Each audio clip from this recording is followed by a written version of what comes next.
ಶ್ರೀ ಗುರುಭ್ಯೋ ನಮಃ. ಮಹಾಭಾರತ ಪ್ರವಚನ ಸರಣಿಯಲ್ಲಿ 1077ನೇಯ ಅನುಶಾಸನ ಪರ್ವದ 10ನೇ ಭಾಗವನ್ನು ಈ ಮಕರ ಸಂಕ್ರಮಣದ ದಿವಸ ನಾವು ಶ್ರವಣ ಮಾಡೋಣ. ಎಲ್ಲ ಶ್ರೋತೃಗಳಿಗೂ ಅವರ ಕುಟುಂಬ ಪರಿವಾರಕ್ಕೂ ಕೂಡ ಮಕರ ಸಂಕ್ರಾಂತಿಯ ಶುಭಾಶಯಗಳು ಮತ್ತು ನಮಸ್ಕಾರಗಳು. ಇವತ್ತು ನಾವು ನೋಡಬೇಕಾಗಿರುವಂತಹ ಒಂದು ಅಧ್ಯಾಯ ಟಿ ಆರ್ ಕೃಷ್ಣಾಚಾರ್ಯರ ಪಾಠದಲ್ಲಿ 31ನೇದ್ದು, ವೈಷ್ಣವ ಪಾಠದಲ್ಲಿ 27ನೇದ್ದು, ಉತ್ತರ ಭಾರತದ ಗೀತಾ ಪ್ರೆಸ್ಸಿನ ಪಾಠದಲ್ಲಿ 10ನೇ ಅಧ್ಯಾಯ. ಕಳೆದ ದಿವಸ ಒಬ್ಬ ಜ್ಞಾನಿಯಾದ ಬ್ರಾಹ್ಮಣನಿಗೆ ದಾನ ಕೊಡ್ತೇನೆ ಅಂತ ಪ್ರತಿಜ್ಞೆ ಮಾಡಿ ಆ ಬಳಿಕ ಕೊಡದೆ ಹೋದರೆ ಏನು ಹಾನಿ ಆಗ್ತದೆ ಅನ್ನೋದನ್ನೆಲ್ಲ ನಾವು ನೋಡಿದೆವು. ಅದು ಉತ್ತರ ಭಾರತದ ಪಾಠದಲ್ಲಿ 9ನೇ ಅಧ್ಯಾಯ ಆಗಿತ್ತು. ವೈಷ್ಣವ ಪಾಠದಲ್ಲಿ ಆ ಅಧ್ಯಾಯ ಕಾಣಿಸುವುದಿಲ್ಲ ಅಂತ ನಾನು ಹೇಳಿದ್ದೆ.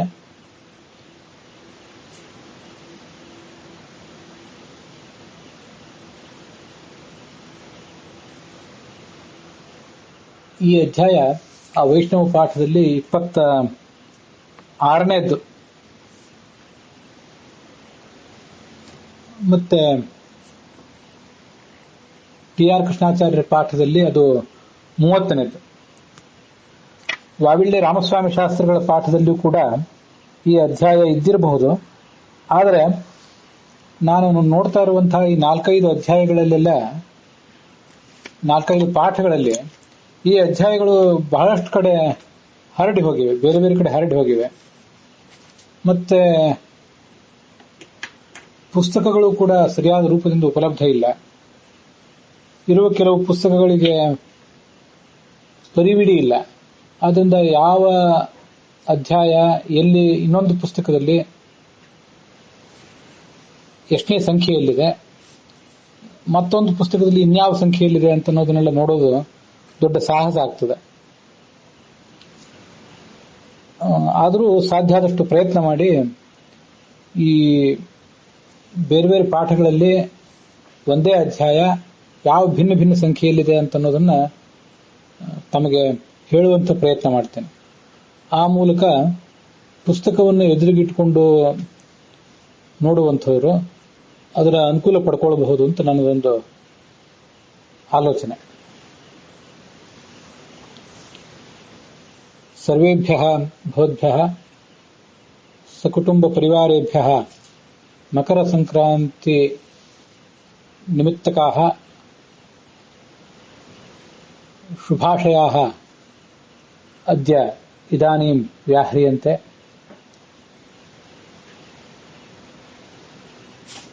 ದಾನಮಿತಿ ಸರ್ವಸ್ಯಾಪಿ ಕರ್ತವ್ಯಮೇವ, ತತ್ರಾಪಿ ಕಸ್ಮೈಚಿತ್ ಕಿಂಚಿತ್ ಕಸ್ಮಿಂಶ್ಚಿತ್ ಕಾಲೇ ದದಾಮೀತಿ ಪ್ರತಿಜ್ಞಾಯ ಯದಿ ಪ್ರತಿಜ್ಞಾತಾ ಪುರುಷಃ ತಾಂ ಪ್ರತಿಜ್ಞಾಂ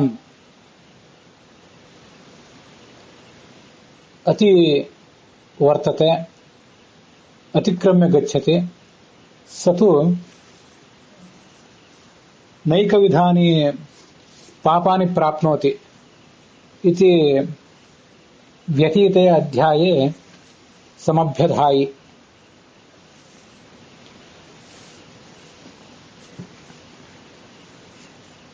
ಯುಧಿಷ್ಠಿರ ಭೀಷ್ಮರನ್ನ ಪ್ರಶ್ನೆ ಕೇಳಿದ ಈ ಅಧ್ಯಾಯದಲ್ಲಿ ನಾವು ನೋಡ್ತೇವೆ.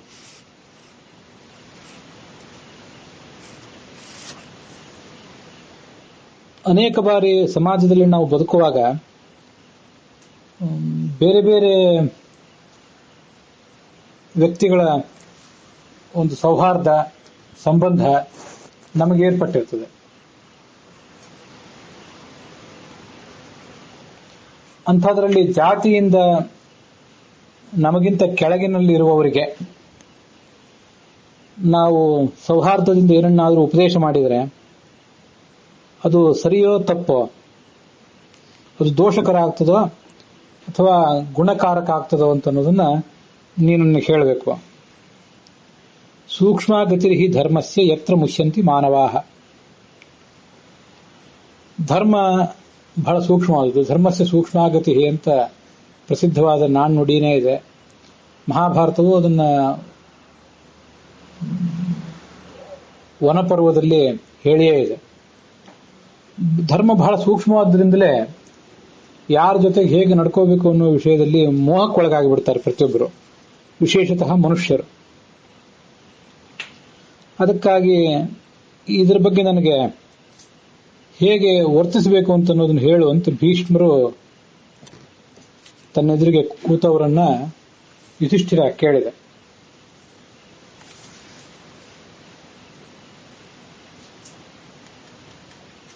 ಅದಕ್ಕೆ ಭೀಷ್ಮರು ಹೀಗೆ ಉತ್ತರಿಸಿದರು. ಋಷಿಗಳು ಹೇಳಿದ್ದನ್ನ ಹಿಂದೆ ಕೇಳಿದ್ದೇನೆ ನಾನು, ಅದನ್ನೇ ಈಗ ನಿನಗೆ ಹೇಳ್ತೇನೆ. ಉಪದೇಶೋ ನ ಕರ್ತವ್ಯ ಜಾತಿಹೀನಸ್ಯ ಕಸ್ಯಚಿತ್ ಉಪದೇಶೇ ಮಹಾನ್ ದೋಷಃ ಉಪಾಧ್ಯಾಯಸ್ಯ ಭಾಷ್ಯತೆ.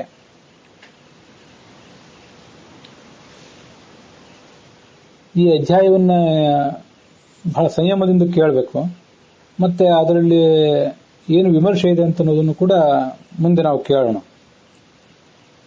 ಜಾತಿಹೀನನು ಆಗಿದ್ರೆ ಒಬ್ಬ ವ್ಯಕ್ತಿಗೆ ಆ ಉಪದೇಶವನ್ನು ಪಡ್ಕೊಳ್ಳಿಕ್ಕೆ ಬೇಕಾದಂತಹ ಜಾತಿ, ಅದರ ವರ್ಗ, ಅದರ ಹಿನ್ನೆಲೆ ಅವನಿಗೆ ಇಲ್ಲದೆ ಹೋದ್ರೆ, ನಮಗೂ ಅವನಿಗೂ ಸ್ನೇಹ ಸಂಬಂಧ ಇದ್ರೂ ಕೂಡ ಅವನಿಗೆ ಉಪದೇಶ ಮಾಡಬಾರದು. ಹಿಂದೆ ಹಿಮಾಲಯ ಪರ್ವತದಲ್ಲಿ ನಡೆದಂತಹ ಒಂದು ಕಥೆಯನ್ನು ಈಗ ನಿನಗೆ ಹೇಳ್ತೇನೆ. ಬ್ರಹ್ಮಾಶ್ರಮ ಪದೇ ವೃತ್ತಂ ಪಾರ್ಶ್ವೇ ಹಿಮವತಃ ಶುಭೆ.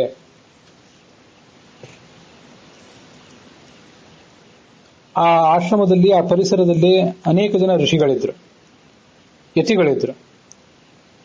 ವೇದಾಧ್ಯಯನ ಸಂಪನ್ನರಾದವರು, ಯಜ್ಞಾದಿಗಳಿಂದ ತಮ್ಮ ಜೀವನವನ್ನು ನಡೆಸುವಂತಹವರೆಲ್ಲ ಅಲ್ಲಿದ್ರು. ಒಬ್ಬ ಶೂದ್ರ ಆ ಪ್ರದೇಶಕ್ಕೆ ಬಂದ ಒಂದು ಬಾರಿ.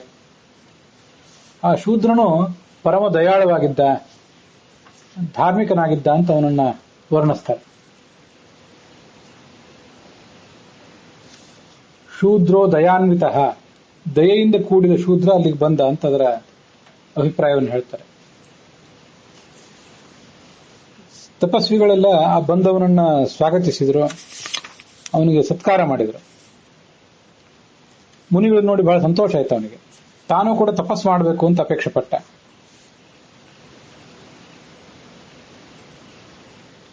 ಆ ಕುಲಪತಿ ಏನಿದ್ದ, ಆಶ್ರಮದ ಮುಖ್ಯಸ್ಥ, ಅವನ ಕಾಲಗಳಿಗೆ ನಮಸ್ಕರಿಸಿ ಈ ಮುಂದಿನಂತೆ ಮಾತಾಡಿದಂತೆ. ನಾನು ಧರ್ಮವನ್ನು ಆಚರಿಸಬೇಕು ಅಂತ ಅಪೇಕ್ಷೆ ಪಡ್ತೇನೆ.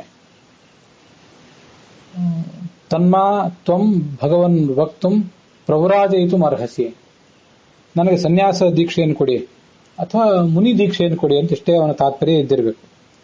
ವಾಸ್ತವಿಕವಾಗಿ ಕಾವಿ ಶಾಟಿ ಹುಟ್ಟಂತ ಸನ್ಯಾಸಿಯೇ ಆಗಬೇಕು ಅಂತ ಅವನು ಬಯಸಿದ್ನೋ ಇಲ್ವೋ.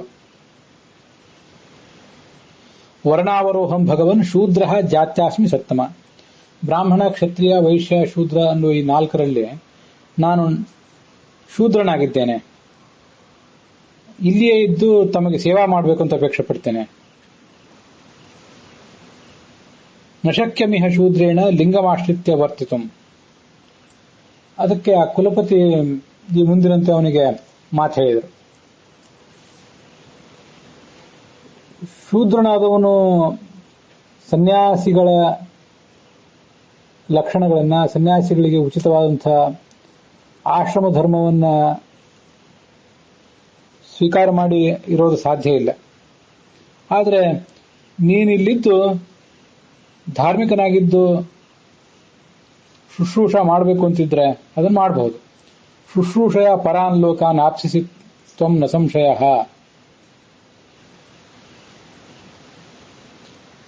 ಅದಕ್ಕೆ ಅವನು ಆಲೋಚನೆ ಮಾಡಿದಂತೆ, ನನಗೆ ಧರ್ಮದಲ್ಲಿ ಆಳವಾದ ಶ್ರದ್ಧಾ ಇದೆ.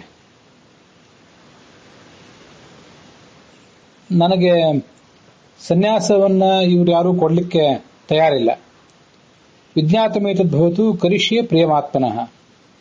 ಶುಶ್ರೂಷ, ಇಲ್ಲಿರುವಂತಹ ಜ್ಞಾನಿಗಳ ಶುಶ್ರೂಷ ಏನಿದೆ ಅದನ್ನೇ ನಾನು ಮಾಡ್ತೇನೆ.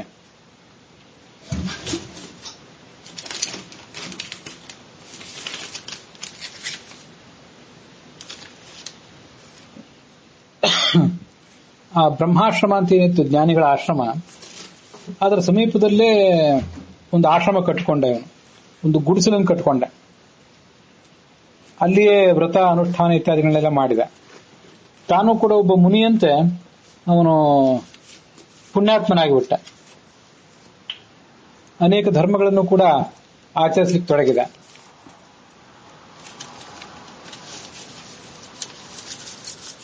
ಮೂರು ಹೊತ್ತಿನಲ್ಲೂ ಸ್ನಾನ ಮಾಡ್ತಾ ಇದ್ದ. ದೇವತಾ ಸ್ಥಾನಗಳಲ್ಲಿ ಬಲಿಯನ್ನ, ಅಗ್ನಿಯಲ್ಲಿ ಹೋಮವನ್ನು ಇತ್ಯಾದಿಗಳನ್ನೆಲ್ಲ ಮಾಡ್ತಾನೆ ಇದ್ದ.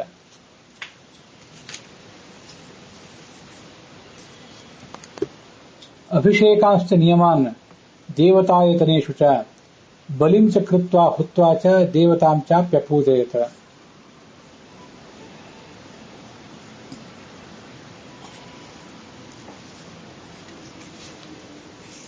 ಸಂಕಲ್ಪ ನಿಯಮೋಪೇತಃ ಫಲಾಹಾರೋ ಜಿತೇಂದ್ರಿಯಃ ನಿತ್ಯಂ ಸನ್ನಿಹಿತಾಭಿಶ್ಚ ಓಷಧೀಭಿಃ ಫಲೈಸ್ತಥಾ.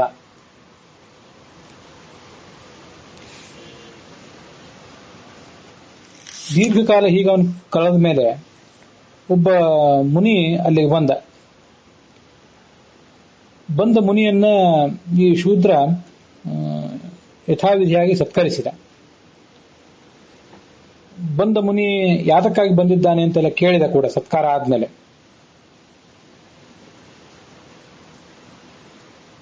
ಮುನಿ ತಾನು ಬಂದಂತಹ ಕಾರಣ ವಿಶೇಷ ಏನು ಇದ್ದಿದ್ದಿಲ್ಲ, ಆದ್ರಿಂದ ಯಥೋಚಿತವಾಗಿ ತತ್ಕಾಲೋಚಿತವಾಗಿ ಉತ್ತರ ಕೊಟ್ಟು ಅಲ್ಲಿಂದ ಹೊರಟು ಹೋದ. ಮುಂದೆ ಈ ಶೂದ್ರ ಮುನಿಯನ್ನು ನೋಡಬೇಕು ಅಂತ ಈ ಆಗಂತುಕ ಮುನಿ, ಅತಿಥಿ ಮುನಿ ಮೇಲಿನ ಮೇಲೆ ಅಲ್ಲಿಗೆ ಬರ್ತಾನೆ ಇದ್ದ.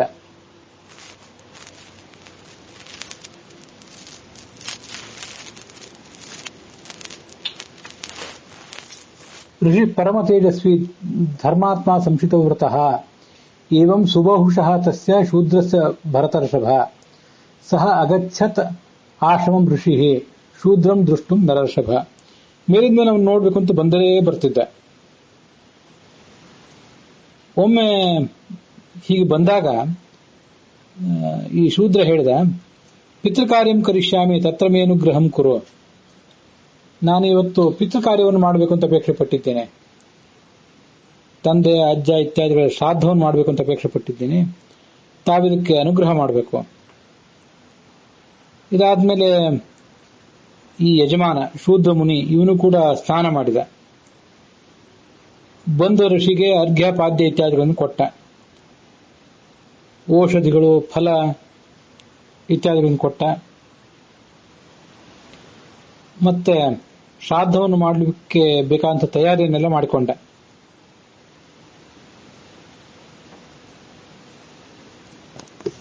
ಈ ಶೂದ್ರ ಮುನಿಗೂ ಕೂಡ ಧರ್ಮದ ಪರಿಚಯ ಸಾಕಷ್ಟಾಗಿತ್ತಾದ್ರಿಂದ ಆ ಆಸನ ಕೂರ್ಚ ಅಂತ ಏನು ಶ್ರಾದ್ದದಲ್ಲಿ ಉಪಯೋಗ ಮಾಡ್ತಾರಲ್ಲ, ಅದನ್ನ ಪಶ್ಚಿಮಾಭಿಮುಖವಾಗಿ ಹಾಕಿದ. ಸಾಕಷ್ಟು ಗೊತ್ತಿತ್ತು, ಆದ್ರೆ ಆ ಒಂದು ಪ್ರಸಂಗದಲ್ಲಿ ಮಾತ್ರ ಏನೋ ತಪ್ಪು ಮಾಡಿ ಅದನ್ನ ಪಶ್ಚಿಮದಕ್ಕೆ ಅದರ ತುದಿ ಬರುವಂತೆ ಮಾಡಿದ. ಅದರ ಅಗ್ರಭಾಗ ಪಶ್ಚಿಮಕ್ಕೆ ಬರುವಂತೆ ಹಾಕಿದ. ಆಗ ಆ ಬಂದ ಆಗಂತುಕ ಅತಿಥಿ ಋಷಿ ಈ ಯಜಮಾನಿಗೆ ಹೇಳಿದ, ಕುರುಶ್ವೈತಾಂ ಪೂರ್ವಶೀರ್ಷಾಂ ಭವಾಂಶ ಉದಂಗ್ಮುಖ ಶುಚಿಹಿ. ನೀನು ಪೂರ್ವಮುಖನಾಗಿ ಕೂತ್ಕೋ, ಈ ಆಸನ ಕೂರ್ಚವನ್ನ ಪೂರ್ವಾಭಿಮುಖವಾಗಿ ಇಡು. ಆಸನ ಕೂರ್ಚ ಅಥವಾ ಆ ಬ್ರಸಿ ಅಂತೇನಿದೆ ಅದು ಪಿಂಡ ಸ್ಥಾಪನಾಯ ಸೂಕ್ಷ್ಮ ಕಟವತ್ ಕೃತಾಂ ದರ್ಭಪಂಕ್ತಿ. ಪಿಂಡ ಇಡ್ಲಿಕ್ಕಾಗಿ ಏನು ಕೆಲವು ದರ್ಭಗಳನ್ನು ನೆಲದ ಮೇಲೆ ಹಾಸ್ತಾರಲ್ಲ, ಅದಕ್ಕೆ ಬ್ರಸಿ ಅಂತ ಅಲ್ಲಿ ವರ್ಣನೆ ಮಾಡಿದ್ದಾರೆ.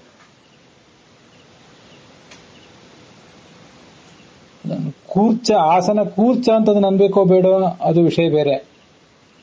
ಇದನ್ನ ಶ್ರಾದ್ದ ಮಾಡಿದವರಿಗೆ ಇದು ಗೊತ್ತಿರ್ತದೆ. ಪಿಂಡ ಪ್ರದಾನ ಮಾಡಲಿಕ್ಕಾಗಿ ನೆಲದ ಮೇಲೆ ದರ್ಭೆಗಳನ್ನು ಉದ್ದವಾಗಿ ಹಾಸ್ತಾರೆ. ಇದಕ್ಕೆ ದರ್ಭದ ಆಸನ ಅಥವಾ ಬೃಸಿ ಅಂತ ಹೇಳ್ತಾರೆ. ಕೂರ್ಚ ಅಂದ್ರೆ ಅದು ಬೇರೆನೆ. ಕೂರ್ಚ ಅಂದ್ರೆ ನಮಗೀಗಾಗಲೇ ಗೊತ್ತಿರುವಂತೆ ಒಂದು ಕಲಶ ಸ್ಥಾಪನೆ ಮಾಡಿ ಆ ಕಲಶದಲ್ಲಿ ದರ್ಭೆಯದೇ ಆದಂತಹ ಒಂದು ಉದ್ದವಾದ ನಿರ್ಮಾಣವನ್ನ ಅದರಲ್ಲಿ ಹಾಕ್ತಾರೆ. ಅದಕ್ಕೊಂದು ಗಂಟು ಕೂಡ ಇರ್ತದೆ, ಒಂದು ಬ್ರಹ್ಮ ಗಂಟು ಇರ್ತದೆ. ಅದನ್ನ ಆ ಕಲಶೋದಕದಲ್ಲಿ ಹಾಕಿ ಅದರ ಮೂಲಕವೇ ನೀರನ್ನು ಸಿಂಪಡಿಸ್ತಾ ಇರ್ತಾರೆ. ಆ ಕೂರ್ಚದ ಮೂಲಕವೇ ಬಂದ ಬ್ರಾಹ್ಮಣರಿಗೆ ಪಾದ ಪ್ರಕ್ಷಾಲನಕ್ಕೆ ಮತ್ತೆ ಅವರಿಗೆ ಅರ್ಘ್ಯ ಕೈ ತೊಳೆಯಲಿಕ್ಕೆ ಎಲ್ಲ ನೀರನ್ನು ಕೂಡ ಕೊಡ್ತಿರ್ತಾರೆ. ಬ್ರಾಹ್ಮಣರನ್ನ ಊಟಕ್ಕೆ ಕೂಡಿಸುವಾಗ ಎಲೆಗೆ ಪ್ರೋಕ್ಷಣೆ ಮಾಡುವುದು ಕೂಡ ಕೂರ್ಚದಿಂದಲೇ ಮಾಡ್ತಾರೆ. ಹೀಗೆ ಕೂರ್ಚ ಅಂದ್ರೆ ಕಲಶೋದಕದಲ್ಲಿ ಇರುವಂತಹ ಒಂದು ದರ್ಭೆ ನಿರ್ಮಾಣ. ಅದು ಈ ಪಿಂಡ ಪ್ರದಾನಕ್ಕಾಗಿರುವಂತಹ ದರ್ಭೆಯ ಆಸನ ಇದೆಯಲ್ಲ ಅದು ಬೇರೆನೆ. ಆದ್ರಿಂದ ಅದನ್ನ ಆಸನ ಕೂರ್ಚ ಅಂತ ಕೆಲವು ಕಡೆ ಕನ್ನಡದಲ್ಲಿ ಅನುವಾದ ಮಾಡಿದ್ದಾರೆ. ಅದಕ್ಕೂ ಅಷ್ಟು ಸರಿಯಾಗೋದಿಲ್ಲ.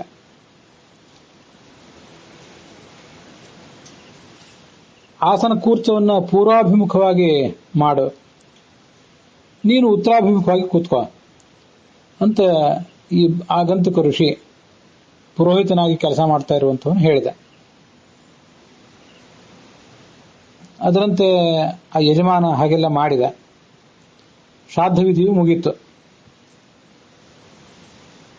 ಈ ಕಡೆ ಈ ಶೂದ್ರ ಮುನಿ ಯಜಮಾನ ಅನೇಕ ರೀತಿಯಲ್ಲಿ ಧರ್ಮಗಳನ್ನು ಆಚರಿಸಿ ಕೊನೆಗೊಂದು ಬಾರಿ ಮರಣ ಹೊಂದಿ ಪುನರ್ಜನ್ಮದಲ್ಲಿ ಹಿಂದೆ ಮಾಡಿದ ತಪಸ್ಸಿನ ಫಲವಾಗಿ ರಾಜನ ಮನೆಯಲ್ಲಿ ಹುಟ್ಟಿದ.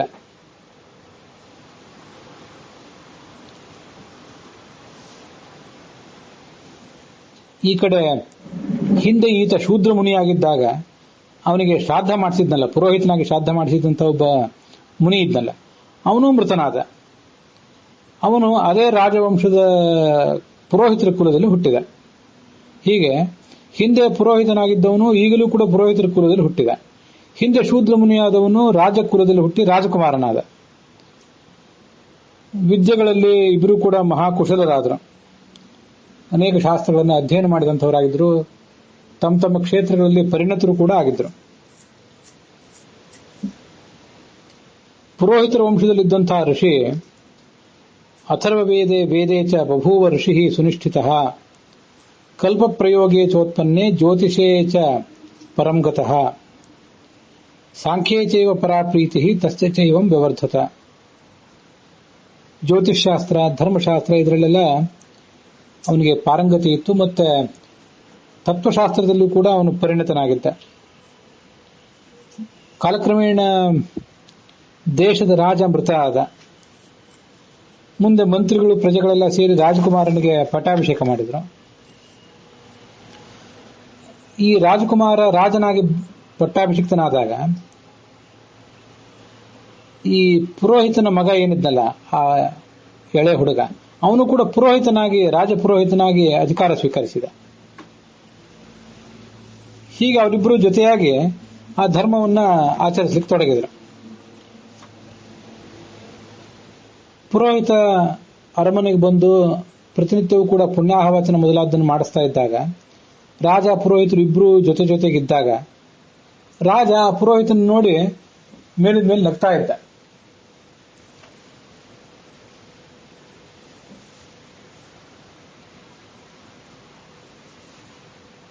ಪುಣ್ಯಾಹವಾಚನೆ ನಿತ್ಯಂ ಧರ್ಮ ಕಾರ್ಯೇಷು ಚಾಸಕೃತ ಉತ್ಸ್ಮಯನ್ ಪ್ರಾಹಸಚ್ಚಾಪಿ ದೃಷ್ಟ್ವಾ ರಾಜ ಪುರೋಹಿತಸಂ. ಪುರೋಹಿತ ಅದನ್ನು ನೋಡಿ ದುಃಖಿತನಾದ, ಕೋಪನೂ ಬಂದಿತ್ತು ಅವನಿಗೆ. ಮನ್ಯುಮಾನ ಭೂತ್, ತುಂಬಾ ಸಿಟ್ಟು ಬಂತು. ಆದರೆ ರಾಜನ ಎದುರಿಗೆ ಏನನ್ನೂ ಕೇಳಲಿಲ್ಲ. ಕೆಲವು ಕಾಲ ಆದಮೇಲೆ ಏಕಾಂತದಲ್ಲಿ ಅವರಿಬ್ರು ಕೂತಿದ್ದಾಗ ರಾಜನ ಮನಸ್ಥಿತಿಯನ್ನು ಗಮನಿಸಿ ಪುರೋಹಿತ ಕೇಳಿದ, ನನಗೆ ನಿನ್ನಿಂದ ಒಂದು ವರ ಸಿಗಬೇಕಾಗಿದೆ.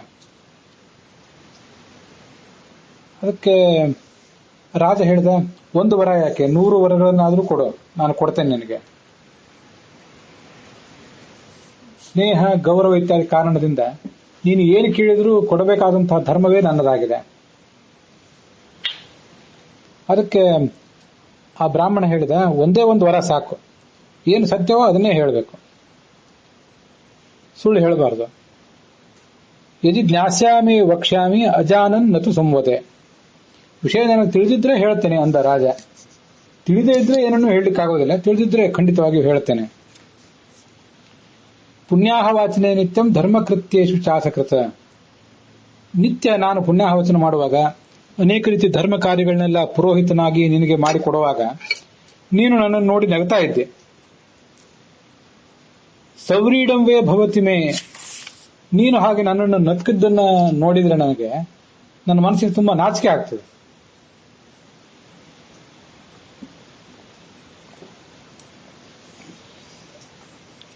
ಯಾವುದೋ ಒಂದು ಕಾರಣ ಇದ್ದಿರ್ಬೇಕು ನೀನು ಹಾಗೆ ನಗಲಿಕ್ಕೆ, ಕೇವಲ ಹಾಸ್ಯ ಇರ್ಲಿಕ್ಕಿಲ್ಲ.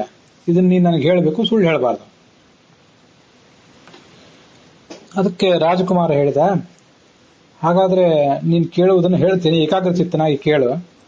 ಪೂರ್ವದೇಹೇ ಯಥಾವೃತ್ತಂ ತನ್ನಿಬೋಧ ದ್ವಿಜೋತ್ತಮ ಜಾತಿಂ ಸ್ಮರಾಮ್ಯಹಂ ಬ್ರಹ್ಮನ್. ಹಿಂದಿನ ಜನ್ಮದಲ್ಲಿ ನಡೆದಿರುವಂತಹ ಎಲ್ಲಾ ಸಂಗತಿಗಳನ್ನು ನಾನು ನೆನಪು ಮಾಡಿಕೊಳ್ಳಬಲ್ಲೆ.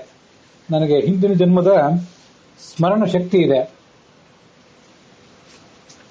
ನಾನಾಗ ಒಬ್ಬ ಶೂದ್ರ ಮುನಿಯಾಗಿದ್ದೆ, ನೀನು ಆಗ ಬ್ರಾಹ್ಮಣ ಮುನಿಯಾಗಿ ನನಗೆ ಪುರೋಹಿತನಾಗಿದ್ದೆ. ಪಿತೃಕಾರ್ಯವನ್ನು ಕೂಡ ಮಾಡಿಸಿದೆ. ನನಗೆ ಹೇಗೆ ವಿಧಾನದ ಪೂರ್ವಕವಾಗಿ ಪಿತೃಕಾರ್ಯ ಮಾಡಬೇಕು ಅಂತ ಅನ್ನೋದನ್ನ ನೀನು ನನಗೆ ತೋರಿಸಿಕೊಟ್ಟೆ. ಭೃಸ್ಯಾಂ ದರ್ಭೇಶು ಹವ್ಯೇಚ ಕವ್ಯೇಚ ಮುನಿಸತ್ತಮ ಏತೇನ ಕರ್ಮದೋಷೇಣ ಪುರೋಧಾಸ್ತು ಅಜಾಯಥಾಹ. ಆಸನ ಕೂರ್ಚವನ್ನು ಹೇಗೆ ಹಾಕಬೇಕು, ಅದರಲ್ಲಿ ಹೇಗೆ ಕೂತ್ಕೋಬೇಕು ಇತ್ಯಾದಿ ಹವ್ಯ ಕವ್ಯಗಳಿಗೆ ಸಂಬಂಧಪಟ್ಟಂತಹ ಸೂಕ್ಷ್ಮಗಳನ್ನೆಲ್ಲ ನೀನು ನನಗೆ ತಿಳಿಸಿದೆ. ನಿನ್ನ ಕರ್ಮದೋಷದಿಂದಾಗಿ ನೀನೀಗ ಪುರೋಹಿತನಾಗಿ ಹುಟ್ಟಿದೆ. ಪಶ್ಯ ಕಾಲಸ್ಯ ಪರ್ಯಯಂ. ಕಾಲ ಎಷ್ಟು ವಿಚಿತ್ರವಾಗಿ ವರ್ತಿಸ್ತದೆ ನೋಡು. ನಾನೀಗ ರಾಜನಾಗಿ ಹುಟ್ಟಿದ್ದೇನೆ, ನೀನು ಪುರೋಹಿತನಾಗಿ ಹುಟ್ಟಿದ್ದೆ.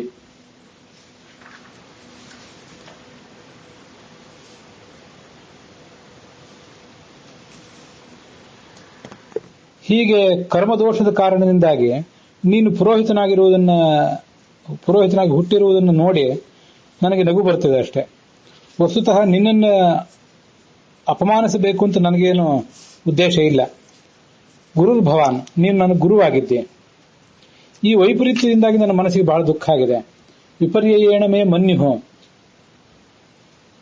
ನನ್ನ ಮತ್ತು ನಿನ್ನ ಪೂರ್ವ ಜನ್ಮದ ವೃತ್ತಾಂತಗಳನ್ನು ನನಗೆ ನೆನಪು ಮಾಡ್ಕೊಳ್ಳಿಕ್ಕೆ ಸಾಧ್ಯ ಆಗಿದೆ. ನೀನು ನನಗೆ ಉಪದೇಶ ಮಾಡಿದೆ, ಆದ್ರಿಂದ ನೀನು ಗಳಿಸಿದ ಉಗ್ರವಾದ ತಪಸ್ಸೆಲ್ಲ ನಷ್ಟ ಆಗಿ ಹೋಯಿತು. ಆದ್ರಿಂದ ನೀನು ಈಗ ಏನ್ ಮಾಡ್ಬೇಕಾಗಾದ್ರೆ ಅಂದ್ರೆ ಪುರೋಹಿತತ್ವ ಉತ್ಸೃಜ್ಯ ಯತಸ್ವತ್ವ ಪುನರ್ಭವೆ. ಈ ಪೌರೋಹಿತ್ಯದ ಕಾರ್ಯವನ್ನ ಬಿಟ್ಟುಬಿಡು, ಮತ್ತೊಂದು ಶ್ರೇಷ್ಠವಾದ ಜನ್ಮವನ್ನು ಪಡ್ಕೊಳ್ಳಿಕ್ಕೆ ಪ್ರಯತ್ನ ಪಡು. ಇತಸ್ತ್ವಂ ಅಧಮಾಮನ್ಯ ಮಾಯೋನಿಂ ಪ್ರಾಪ್ಸ್ಯಸೇ ದ್ವಿಜ. ನೀನು ಎಂದೂ ಕೂಡ ನೀಚ ಜನ್ಮಗಳಲ್ಲಿ ಬೀಳುವಂತಾಗದೇ ಇರಲಿ. ಗೃಹ್ಯತಾಂ ದ್ರವಿಣಂ ವಿಪ್ರ. ನಿನಗೆ ಬೇಕಾದಷ್ಟು ಧನವನ್ನು ದಕ್ಷಿಣೆಯಾಗಿ ಕೊಡ್ತೇನೆ. ನೀನು ಪೂತಾತ್ಮಾಭವ, ನಿನ್ನ ದೋಷಗಳನ್ನು ಕಳ್ಕೊಂಡು ಪವಿತ್ರನಾಗುವ. ಹೀಗೆ ಹೇಳಿದ ಮೇಲೆ ಆ ಪುರೋಹಿತ ತಾನು ಗಳಿಸಿದ ಸಂಭಾವನೆ ದಕ್ಷಿಣೆಯಿಂದ ಅನೇಕ ಥರದ ದಾನಗಳನ್ನೆಲ್ಲ ಬೇರೆ ಬೇರೆ ಬ್ರಾಹ್ಮಣರಿಗೆ ಕೊಟ್ಟ. ಧನ, ಭೂಮಿ, ಗ್ರಾಮ ಇತ್ಯಾದಿಗಳನ್ನೆಲ್ಲ ಕೊಟ್ಟ. ಕೃತ್ಸಾದಿ ವ್ರತಗಳನ್ನು ಮಾಡಿದ, ಗೋದಾನ ಮಾಡಿದ. ಹಿಂದೆ ಪೂರ್ವ ಜನ್ಮದಲ್ಲಿ ಯಾವ ಆಶ್ರಮದಲ್ಲಿ ಇದ್ನಲ್ಲ ಅಲ್ಲೇ ಹೋಗಿ ದೀರ್ಘವಾದಂಥ ತಪಸ್ಸನ್ನು ಮಾಡಿದ. ಅಲ್ಲಿದ್ದಂಥ ತಪಸ್ವಿಗಳೆಲ್ಲ ಅವನನ್ನ ಗೌರವಿಸಿದ್ರು.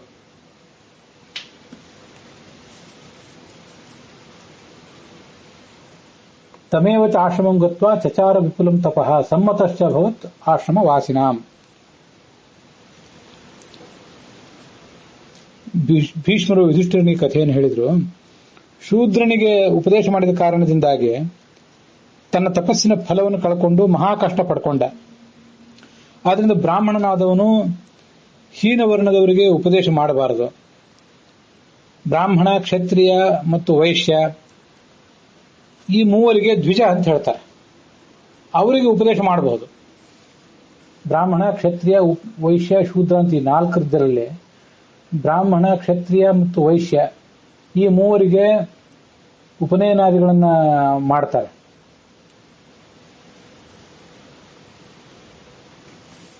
ಆದ್ರಿಂದ ಅವರಿಗೆ ದ್ವಿಜರು, ಎರಡನೇ ಬಾರಿ ಹುಟ್ಟುವವರು ಅಂತ ಅವರನ್ನ ಕರೀತಾರೆ. ತ್ರಯೋ ವರ್ಣಾಹ ದ್ವಿಜಾತಯ. ದ್ವಿ ಅಂದ್ರೆ ಎರಡನೇ ಬಾರಿ, ಜ ಅಂದ್ರೆ ಹುಟ್ಟುವವರು. ಏತೇಷು ಕಥೆಯನ್ ರಾಜನ್ ಬ್ರಾಹ್ಮಣೋ ನ ಪ್ರದುಷ್ಯತೆ. ಇವರಿಗೆ ಉಪದೇಶ ಮಾಡಿದರೆ ಬ್ರಾಹ್ಮಣನಿಗೆ ದೋಷ ಬರೋದಿಲ್ಲ. ಆದರೆ ಶೂದ್ರನಿಗೆ ಉಪದೇಶ ಮಾಡಬಾರದು, ಅದರಿಂದ ದೋಷಕ್ಕೊಳಗಾಗ್ತಾನೆ. ಆದ್ರಿಂದ ಜ್ಞಾನಿಗಳಾದವರು, ಸತ್ಪುರುಷರು ಬೇಕಾಬಿಟ್ಟಿಯಾಗಿ ಇನ್ನೊಬ್ಬರಿಗೆ ಉಪದೇಶ ಮಾಡುವಂಥ ಪ್ರವೃತ್ತಿ ಮಾಡಬಾರದು. ಯಾಕೆಂದ್ರೆ ಯಾರಿಗೆ ಅಂತಃಕರಣ ಶುದ್ಧಿ ಇಲ್ವೋ, ಮನಸ್ಸು ಶುದ್ಧವಾಗಿಲ್ವೋ, ಸೂಕ್ಷ್ಮ ಗತಿರ್ಹಿ ಧರ್ಮಸ್ಯ ದುರ್ಜ್ಞೇಯಾಹಿ ಅಕೃತಾತ್ಮಭಿ. ಯಾರಿಗೆ ಮನಸ್ಸಿನ ಮೇಲೆ ಹಿಡಿತ ಇಲ್ಲ, ದುರಾಗ್ರಹಕ್ಕೊಳಗಾಗಿದ್ದಾರೆ, ದುಶ್ಚಟಗಳಿಗೆ ಒಳಗಾದವರಿದ್ದಾರೆ, ಸರಿಯಾದ ನಡವಳಿಕೆ ಇಲ್ಲ, ಶೀಲ ವೃತ್ತಗಳಿಂದ ರಹಿತರಾದವರಿದ್ದಾರೆ, ಅವರಿಗೆ ಧರ್ಮ ತಿಳಿಯೋದಿಲ್ಲ. ಹಿಂದೆ ಅನೇಕ ಬಾರಿ ನಾನು ಇದನ್ನ ತಮ್ಮೆದುರಿಗೆ ಹಂಚಿಕೊಂಡಿದ್ದೆ. ಒಂದ್ಯಾವುದೋ ವಿಜ್ಞಾನದ ಕ್ಷೇತ್ರ, ತಂತ್ರಜ್ಞಾನದ ಕ್ಷೇತ್ರ, ಮತ್ತಾವುದೋ ಕ್ಷೇತ್ರದಲ್ಲಿ ಸಾಧನೆ ಮಾಡಲಿಕ್ಕೆ ಮನುಷ್ಯ ಭ್ರಷ್ಟನಾಗಿದ್ರು ಕೂಡ, ಶೀಲಭ್ರಷ್ಟನಾಗಿದ್ರು, ವೃತ್ತ ಭ್ರಷ್ಟನಾಗಿದ್ರು, ಸರಿಯಾದ ಆಚರಣವಿಲ್ಲದಿದ್ರು ಆ ಎಲ್ಲ ಕ್ಷೇತ್ರದಲ್ಲಿ ಸಾಧನೆ ಆಗಿ ಹೋಗಬಹುದು.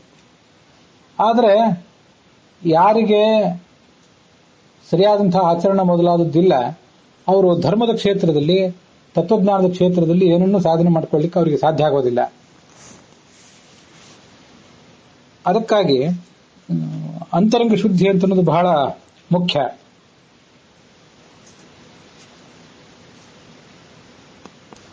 ವಾಲ್ಮೀಕಿ ರಾಮಾಯಣದಲ್ಲಿ ಅರಣ್ಯಕಾಂಡದಲ್ಲಿ ಸೀತಾರಾಮರ ನಡುವಿನ ಒಂದು ಸಂವಾದ.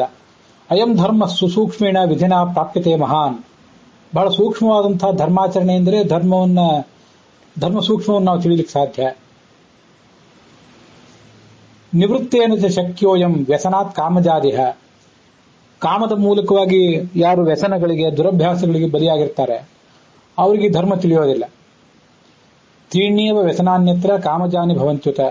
ಕಾಮದಿಂದ ಹುಟ್ಟಿದ ವ್ಯಸನಗಳು ಅಂದ್ರೆ, ದುರಭ್ಯಾಸಗಳು ಅಂದ್ರೆ ಮಿಥ್ಯಾವಾಕ್ಯ, ಸುಳ್ಳು ಹೇಳುವಿಕೆ, ಪರದಾರಾಭಿಗಮನ, ಪರಸ್ತ್ರೀ ಸಂಪರ್ಕ, ಮತ್ತೆ ಹಿಂಸಾ ಮನೋಭಾವ. ಈ ಮೂರು ಕಾಮದಿಂದ ಹುಟ್ಟಿದಂತಹ ದುರಭ್ಯಾಸಗಳು. ಇದರಿಂದ ರಹಿತನಾದವನಿಗೆ ಮಾತ್ರ ಧರ್ಮ ತಿಳಿಯುತ್ತದೆ ಅಂತ ಅಲ್ಲಿ ಬಂದಿರುವಂತಹ ಒಂದು ಮಾತು. ಈ ಕಾರಣದಿಂದ ಮುನಿಗಳಾದವರು ಮೌನವಾಗಿದ್ದು ಇನ್ನೊಬ್ಬರಿಗೆ ಏನನ್ನಾದರೂ ಉಪದೇಶ ಕೊಡುವಾಗ ಬಹಳ ಸಂಯಮವನ್ನು ವಹಿಸ್ತಾರೆ. ತಸ್ಮಾನ್ ಮೌನೇನ ಮುನಯಃ ದೀಕ್ಷಾಂ ಕುರುವಂತಿ ಜಾಗೃತಾಃ. ನಮಗೇನಾದರೂ ದೀಕ್ಷೆ ಕೊಡ್ರಿ, ನಮಗೇನಾದರೂ ಉಪದೇಶ ಮಾಡ್ರಿ ಅಂತ ಯಾರಾದರೂ ಏನಾದರೂ ಕೇಳಿದ್ರೆ ಅದರ ಬಗ್ಗೆ ಸಂಯಮವನ್ನು ತೋರಿಸ್ತಾರೆ.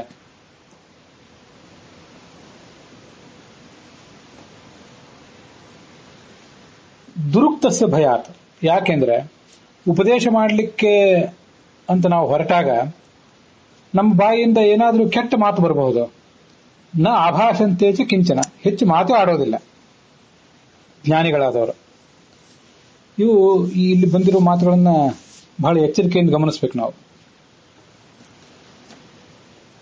ಪರೋಪದೇಶ ಸಮಯೇ ಜನಾ ಸರ್ವೇಪಿ ಪಂಡಿತಾ ಸ್ವಸ್ಯಾನುಷ್ಠಾನ ಸಮಯೇ ಮುನಯೋಪಿ ನ ಪಂಡಿತಾ ಅಂತ ಒಂದು ಸುಭಾಷಿತವನ್ನ ನೀವೆಲ್ಲ ಕೇಳೇ ಇರ್ತೀರಿ, ಖ್ಯಾತವಾದದ್ದು. ಇನ್ನೊಬ್ಬರಿಗೆ ಉಪದೇಶ ಕೊಡುವ ಪ್ರಸಂಗ ಬಂದಾಗ ಎಲ್ಲರೂ ಪಂಡಿತರೇ, ಹೇರಳವಾಗಿ ಪುಂಖಾನುಪುಂಖವಾಗಿ ಶಾಸ್ತ್ರದ ಮಾತುಗಳನ್ನು ನಾವು ಉದ್ಧರಿಸಿಬಿಡ್ತೇವೆ. ನಾವು ಆಚರಣೆ ಮಾಡುವಾಗ ಮಾತ್ರ ಮುನಿಗಳು ಕೂಡ ವಿಫಲರಾಗಿ ಬಿಡ್ತಾರೆ ಸ್ವಂತದ ಆಚರಣೆಯಲ್ಲಿ ಅಂತ ಆ ಮಾತು.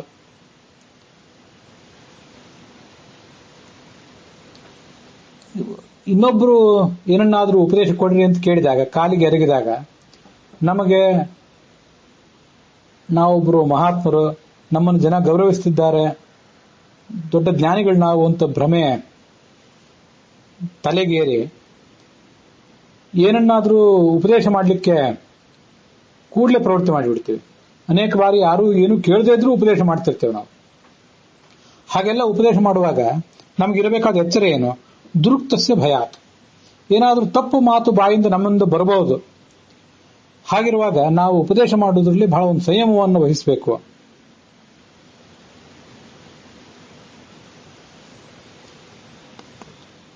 ಗೋಚಾರಿ ನೈಗಮೋ ಭವೇತ್ ಅಂತ ಭಾಗವತದಲ್ಲಿ ಹೇಳ್ತಾರೆ. ದೊಡ್ಡ ನೈಗಮ, ವೇದಶಾಸ್ತ್ರ ತತ್ವಜ್ಞ, ಆದರೆ ಗೋಚಾರಿ, ತನ್ನ ಸ್ವರೂಪವನ್ನು ಇನ್ನೊಬ್ಬರಿಗೆ ತಿಳಿಸದಂತೆ ಜ್ಞಾನಿ ಆದವನು ವರ್ತಿಸಬೇಕು. ಬುಧೋ ಬಾಲಕವತ್ ಕ್ರೀಡೇತ್, ಕುಶಲೋ ಜಡವಚ್ಚರೇತ್. ದೊಡ್ಡ ಜ್ಞಾನಿ ಬುಧನೇ, ಆದರೆ ಬಾಲಕವತ್ ಕ್ರೀಡೇತ್, ಸಣ್ಣ ಮಗುವಿನಂತೆ ವರ್ತಿಸಿಬಿಡಬೇಕು. ಜನ ಏನನ್ನೂ ಕೇಳದೇನೆ ದೂರ ಇರುವಂತಿರಬೇಕು. ಕುಶಲೋ ಜಡವಚ್ಚರೇತ್, ವೇದ ವ್ಯಾಖ್ಯಾನಗಳಲ್ಲಿ ವಿಮರ್ಶೆಯಲ್ಲಿ ಕುಶಲ, ಆದರೆ ದಡ್ಡನಂತೆ ತೋರಿಸ್ಕೊಂಡು ಬಿಡಬೇಕು. ಆದ್ರಿಂದ ಸಮಾಜ ನಮ್ಮನ್ನು ನಮ್ಮಷ್ಟಕ್ಕೆ ಇರ್ಲಿಕ್ಕೆ ಬಿಡ್ತದೆ, ತಾನು ದೂರ ಹೋಗ್ತದೆ. ಗೋಚಾರಿ ಎಮ್ಮೆಯಂತೆ, ಕೋಣನಂತೆ, ಎತ್ತಿನಂತೆ ಮೂರ್ಖನಂತೆ ಅಥವಾ ಮುಗ್ಧನಂತೆ ವರ್ತಿಸಿಬಿಡಬೇಕು, ಮೌನವಾಗಿರಬೇಕು ಅಂತ ಶಾಸ್ತ್ರದಲ್ಲಿ ಹೇಳ್ತಾರೆ. ಅದಕ್ಕಾಗಿ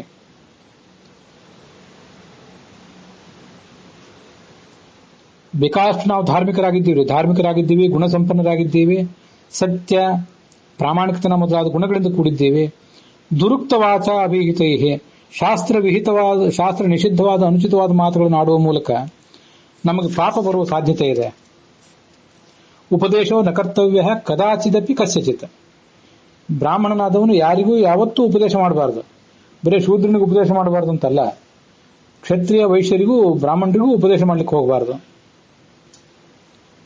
ಉಪದೇಶ ಮಾಡುವುದರಿಂದ ಶಿಷ್ಯನ ಪಾಪವನ್ನ ಉಪದೇಶಕನಾದವನೇ ಸ್ವೀಕಾರ ಮಾಡಬೇಕಾಗ್ತದೆ. ಉಪದೇಶಾಧಿ ತತ್ಪಾಪಂ ಬ್ರಾಹ್ಮಣ ಸಮವಾಪ್ನುಯಾತ್.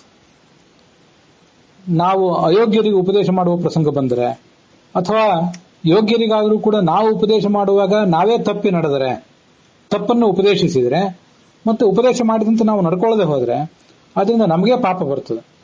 ಆ ಕೇಳಿದವರ ಪಾಪ ನಮಗೆ ಬಂದು ಅಟ್ಕೊಂಡು ಬಿಡ್ತದೆ. ಯಾರಿಗೂ ಉಪದೇಶ ಮಾಡಬಾರ್ದು ಅಂತ ಇಲ್ಲಿ ಹೇಳ್ತಿದ್ದಾರಲ್ಲ, ಅದರದೆಲ್ಲ ತಾತ್ಪರ್ಯ ಉಪದೇಶದಲ್ಲಿ ಸಂಯಮ ವಹಿಸಬೇಕು ಅಂತ. ಇನ್ನೊಬ್ಬರಿಗೆ ಉಪದೇಶ ಮಾಡಲಿಕ್ಕೆ, ಅವ್ರ ಮೇಲೆ ಹೀಗೆ ಮಾಡ್ರಿ ಹಾಗೆ ಮಾಡ್ರಿ ಅಂತ ಅಧಿಕಾರ ಮಾಡಲಿಕ್ಕೆ ನಮ್ಮ ಪಂಡಿತರಾದವರ ಜ್ಞಾನಿಗಳ ನಾಲಿಗೆ ಏನು ಹಾತೊರಿತಾ ಇರ್ತದೆ, ಅದಕ್ಕೊಂದು ಕಡಿವಾಣ ಬೇಕು ಅಂತ ಅಷ್ಟೇ ಅರ್ಥ. ಧರ್ಮಶಾಸ್ತ್ರವನ್ನು ಉಪದೇಶ ಮಾಡಬೇಕು ಅಂತ ಅಪೇಕ್ಷೆ ಪಟ್ಟರೆ ವಿಮರ್ಶ್ಯ ತತ್ವಾತ್ ಪ್ರಾಜ್ಞೇನ, ಸಾಕಷ್ಟು ವಿಮರ್ಶೆ ಮಾಡಬೇಕು. ಸತ್ಯಾನೃತೇನ ಹಿ ಕೃತೆ ಉಪದೇಶ ಹಿನಸ್ತಿ. ಸತ್ಯವನ್ನು ಸುಳ್ಳನ್ನು ಎರಡನ್ನೂ ಕಲಬೆರಕೆ ಮಾಡಿ ಸಮಾಜಕ್ಕೆ ಬೇಕಾಬಿಟ್ಟಿಯಾಗಿ ಉಪದೇಶ ಮಾಡುವಂಥವ್ರು ಏನಿರ್ತಾರಲ್ಲ, ಅವರು ತಾವೇ ಹಾಳಾಗಿ ಹೋಗಿಬಿಡ್ತಾರೆ.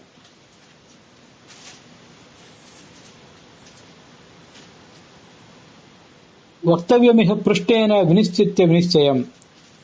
ಧರ್ಮ ಕಾರ್ಯಗಳಲ್ಲಿ ಸ್ವಾಭಾವಿಕವಾದ ಆಸಕ್ತಿ ಇದ್ದವರು ಪ್ರಶ್ನೆ ಮಾಡಿದಾಗ ಬಹಳಷ್ಟು ಆಲೋಚನೆ ಮಾಡಿ ಅದಕ್ಕೆ ಉತ್ತರ ಕೊಡಬೇಕು. ಅದರಿಂದ ಪುಣ್ಯ ಇದೆ. ಮಹಾನ್ ಕ್ಲೇಶೋ ಹಿ ಭವತಿ ತಸ್ಮಾನ್ ನೋಪದಿಷೇದಿಹ. ಅದರಿಂದ ಉಪದೇಶ ಕೊಡುವುದರಲ್ಲಿ ಮನುಷ್ಯನಿಗೊಂದು ಸಂಯಮ ಇರಬೇಕು. ಬೇಕಾಬಿಟ್ಟಿಯಾಗಿ ಮತ್ತೊಬ್ಬರಿಗೆ ಉಪದೇಶ ಕೊಡಬಾರದು. ಭಾಗವತ ತಾತ್ಪರ್ಯನೂ ಅದನ್ನು ಹೇಳ್ತದೆ. ಪರೀಕ್ಷೆಯವ ಗುರು ಶಿಷ್ಯಂ ಶಿಷ್ಯೋಪಿ ಗುರುಮಾವ್ರಜೇತ್ ಅನ್ಯಥಾ ಪಾತಕಂ ಪ್ರೋಕ್ತಂ ಪ್ರಾಯಶ್ಚಿತ್ತಂ ಗುರೋಸ್ತಥ. ಶಿಷ್ಯನಾದವನಿಗೆ, ಶಿಷ್ಯ ಅಂತ ಎದುರಿಗೆ ಬಂದವನಿಗೆ ಏನನ್ನಾದರೂ ಉಪದೇಶ ಮಾಡಲಿಕ್ಕೆ ಗುರು ಹೋದಾಗ ಆ ಶಿಷ್ಯನನ್ನು ಪರೀಕ್ಷಿಸಬೇಕು. ಗುರುವನ್ನು ಪರೀಕ್ಷಿಸಬೇಕು ಶಿಷ್ಯ ಅಂತ ಭಾಗವತ ತಾತ್ಪರ್ಯ ಹೇಳಿದೆ. ಪರೀಕ್ಷೆ ಮಾಡದೆ ಗುರುವನ್ನು ಸ್ವೀಕಾರ ಮಾಡಿದರೆ ಶಿಷ್ಯನಿಗೆ ಪಾಪ. ಪರೀಕ್ಷೆ ಮಾಡದೆ ಶಿಷ್ಯನನ್ನು ಸ್ವೀಕಾರ ಮಾಡಿ ಅವನಿಗೆ ಬೇಕಾಬಿಟ್ಟು ಉಪದೇಶ ಕೊಟ್ಟರೆ ಗುರು ಪ್ರಾಯಶ್ಚಿತ್ತ ಮಾಡ್ಕೋಬೇಕಾಗ್ತದೆ. ಅವನಿಗೆ ಅದರಿಂದ ದೋಷ ಇದೆ ಅಂತ ಅದರ ತಾತ್ಪರ್ಯ. ಒಟ್ಟಾರೆ ಉಪದೇಶ ಕೊಡುವಾಗ ಒಂದು ಸಂಯಮ ಬೇಕು. ಇದಕ್ಕಾಗಿ ದಾಸರು ಹುಸಿಯ ನಾಡಿ ಹೊಟ್ಟೆ ಹೊರೆಯುವ ವಿಷಯದಲ್ಲಿ ರಸಿಕನೆಂದು ಹುಸಿಗೆ ಹಾಕಿದಿರೋ ಇನ್ನು ಹೃಷಿಕೇಶನೇ ಅಂತ ಹಾಡಿದ್ದು. ನಾವು ಹುಸಿ ಆಡ್ತೇವೆ, ಸುಳ್ಳೇ ಹೇಳೋದು. ಸತ್ಯಾನೃತೇನ ಹಿ ಕೃತಃ ಉಪದೇಶ ಹಿನಸ್ತಿ. ಸುಳ್ಳು ಸತ್ಯಗಳನ್ನ ಎರಡನ್ನು ಕಲಬೆರಕೆ ಮಾಡಿ ಯಾರ್ಯಾರಿಗೋ ಏನೇನೋ ಉಪದೇಶ ಮಾಡ್ತೇವೆ, ಜನರಿಗೆ ಗೊತ್ತಾಗೋದಿಲ್ಲ. ನಿತ್ಯಂ ಮೂರ್ಖೇಶು ಪಂಡಿತಾ ಅಂತ ಮಹಾಭಾರತನೇ ಉದ್ಯೋಗ ಪರ್ವದಲ್ಲಿ ಹೇಳಿದೆ. ಯಾವತ್ತೂ ಕೂಡ ಪಂಡಿತರಾದವರು ಮುಗ್ಧರಾದ ಜನಸಾಮಾನ್ಯರ ಮುಗ್ಧತೆಯನ್ನು ಉಪಯೋಗ ಮಾಡಿಕೊಂಡು ತಾವು ದೊಡ್ಡವರಾಗಿ ಬಿಡ್ತಾರೆ. ಹುಸಿ ಆಡಿ ಹೊಟ್ಟೆ ಹೊರಿತೇವೆ ನಾವು. ಕೆಲವೊಂದು ಬಾರಿ ಸುಳ್ಳನ್ನೇ ಹೇಳ್ತೇವೆ, ತಪ್ಪನ್ನೇ ಹೇಳ್ತೇವೆ. ಕೆಲವು ಬಾರಿ ತಪ್ಪು ಹೇಳದೆ ಹೋದ್ರೂ ಕೂಡ ಸರಿಯಾಗಿ ಹೇಳಿದ ಸರಿಯಾದ ವಿಷಯವನ್ನು ನಾವು ಆಚರಣೆಗೆ ತರದೆ ಹೋದ್ರೆ ಅದು ಒಂದು ಕಪಟವೇ. ಅದರಿಂದ ಹೊಟ್ಟೆ ಹೊರಕೊಳ್ಳಿಕ್ಕಾಗಿ ನಾವು ಇಷ್ಟನ್ನೆಲ್ಲ ಮಾಡ್ತಾ ಇದ್ದೇವೆ. ವಿಷಯದಲ್ಲಿ ರಸಿಕರು ಬೇರೆ ಆಗಿದ್ದೇವೆ. ನಾನಾ ಥರದ ಭೋಗ ಭಾಗ್ಯಗಳನ್ನು ಅನುಭವಿಸಬೇಕು ಅಂತ ನಮಗೊಂದು ಹಪಾಹಪಿ. ಹೀಗೆ ನಾವು ಹುಸಿಗೆ ಬಿದ್ದಿದ್ದೇವೆ. ನಮ್ಮನ್ನ ದೇವತೆಗಳು ಜ್ಞಾನಿಗಳು ನೋಡಿ ನಗುವಂತಾಗಿದೆ. ಹುಸಿಯ ನಾಡಿ ಹೊಟ್ಟೆ ಹೊರೆಯುವ ವಿಷಯದಲ್ಲಿ ರಸಿಕನೆಂದು ಹುಸಿಗೆ ಹಾಕಿದಿರೋ ಇನ್ನ ಋಷಿಕೇಶನೇ ಭಗವಂತನೇ, ನನ್ನನ್ನು ಹುಸಿಗೆ ಹಾಕದೇ ಇರೋ, ಇಂಥ ಕೆಟ್ಟ ಹೆಸರು ನನಗೆ ಬರದೇ ಇರುವಂತೆ ಮಾಡುವಂತ ದಾಸರು ಅದಕ್ಕಾಗಿ ಕೇಳ್ಕೊಂಡದ್ದು.